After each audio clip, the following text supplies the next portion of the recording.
Hi guys, welcome to More and Shaurya family. నేను మీకు ఈరోజు సింపుల్గా టమాటా రసం ఎలా ప్రిపేర్ చేసుకోవాలో చూపించబోతున్నాను. అందుకోసం ముందుగా ఒక 5 టమోటాలను కట్ చేసుకొని తీసుకోవాలి. అలాగే నిమ్మకాయ సైజ్ అంత చింతపండును యాడ్ చేసుకోవాలి. సరిపడా వాటర్ యాడ్ చేసి వాటన్నిటిని మెత్తగా చేతితో స్మాష్ చేసుకోవాలి.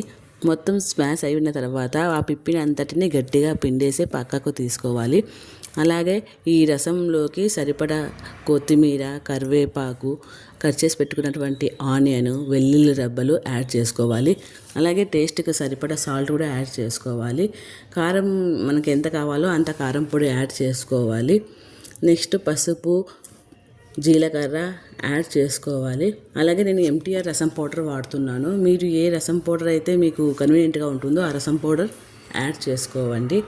మొత్తం ఈ మిక్చర్ని అందరినీ ఒకసారి కలిపి గ్యాస్ స్టవ్ మీద పెట్టేసేయాలి. ఇదంతా ఉడుకుతున్నప్పుడు మనం పక్కన పోపు ప్రిపేర్ చేసుకోవాలి. దానికోసం ముందుగా కడాయి పెట్టి ఆయిల్ వేసుకోవాలి. ఆయిల్ వేసుకున్న తర్వాత ఆయిల్ కొద్దిసేపు కాగిన తర్వాత దానిలోకి జీలకర్ర, ఆవాలు వేసుకోవాలి. అవి కొద్దిగా చిటపటాలు ఆడుతున్నప్పుడు కట్ చేసి పెట్టుకున్నటువంటి ఆనియన్, కరివేపాకు యాడ్ చేసుకోవాలి. అది కొద్దిగా వేగుతున్నప్పుడు దానిలోకి ఒక 3 ఎండుమిర్చిని కట్ చేసుకొని వేసుకోవాలి. వేసుకొని పోపు అంతా చేంజ్ అయ్యే వరకు మనము వెయిట్ చేయాలి. ఆ పోపు అంతా ఒకసారి చేంజ్ అయిన తర్వాత ఈ మిశ్రమాన్ని అంతటినీ తీసుకొని ఉడుకుతున్నటువంటి రసంలోకి యాడ్ చేసుకోవాలి.